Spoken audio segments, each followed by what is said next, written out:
The atmosphere on Kevin O'Sullivan's show was already tense when Meghan Markle walked onto the stage. Her demeanor graceful, but her eyes revealing the storm within. The audience was buzzing, not out of admiration, but anticipation, as rumors had spread like wildfire that this interview wouldn't be a routine media appearance. Known for his unapologetically blunt questions and confrontational tone, offered no warm welcome. Instead, he launched straight into questions about Meghan's public image, her relationship with the British press, and whether she felt any responsibility for the fracturing of the royal family. Meghan tried to maintain composure, but her responses were met with thinly veiled skepticism, and Kevin's interruptions only grew more frequent. The tension sharpened with every word, and within minutes, what was meant to be a civil discussion began spiraling into an open conflict. Asterisk. As Kevin shifted the conversation toward Meghan's political ambitions and her alleged behind-the-scenes lobbying, the Duchess's patience started to crack. She attempted to redirect the conversation toward her charity work and global advocacy for women and children. But Kevin wouldn't have it. He accused her of using humanitarianism as a cover for fame hunting, suggesting her every move was calculated for headlines.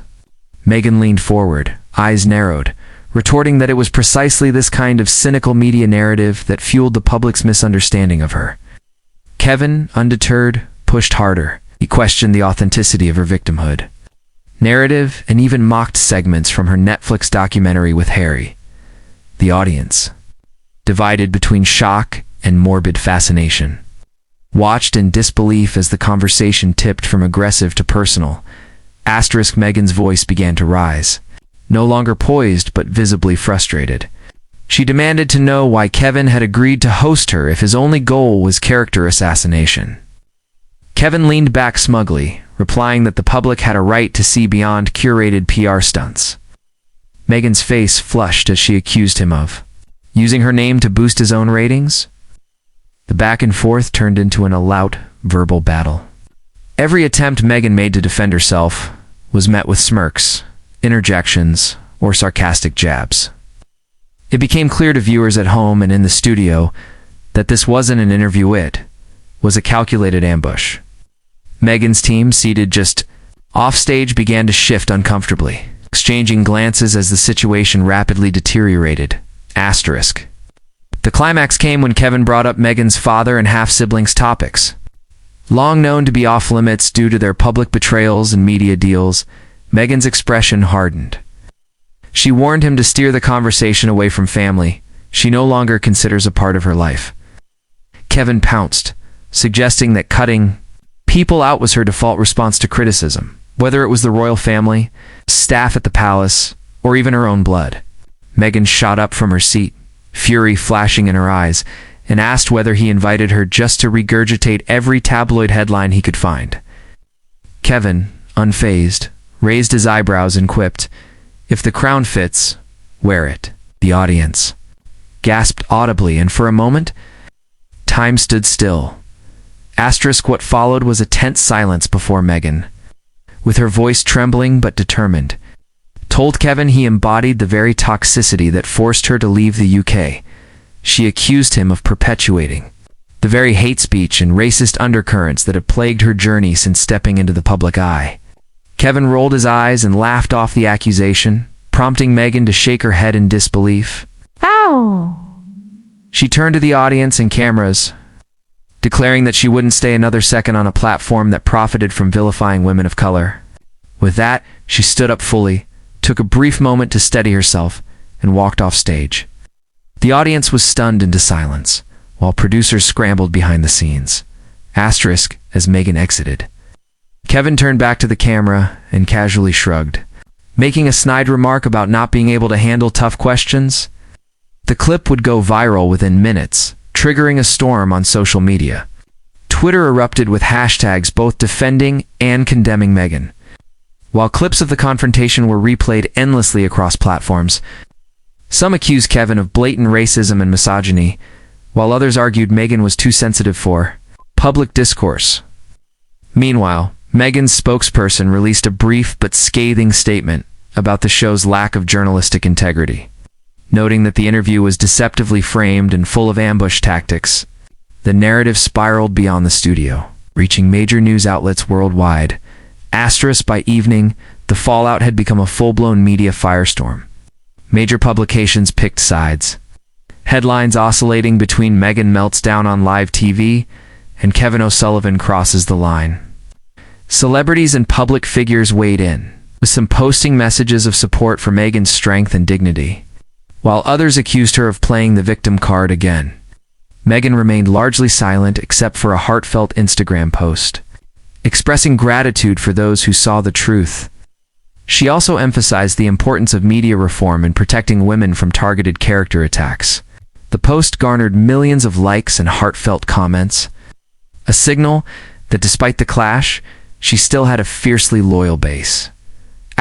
Meanwhile, Kevin O'Sullivan basked in the ratings surge. His producers, sensing a twisted victory, pitched a follow-up segment titled, "Was Meghan Out of Line?" which only reignited the controversy.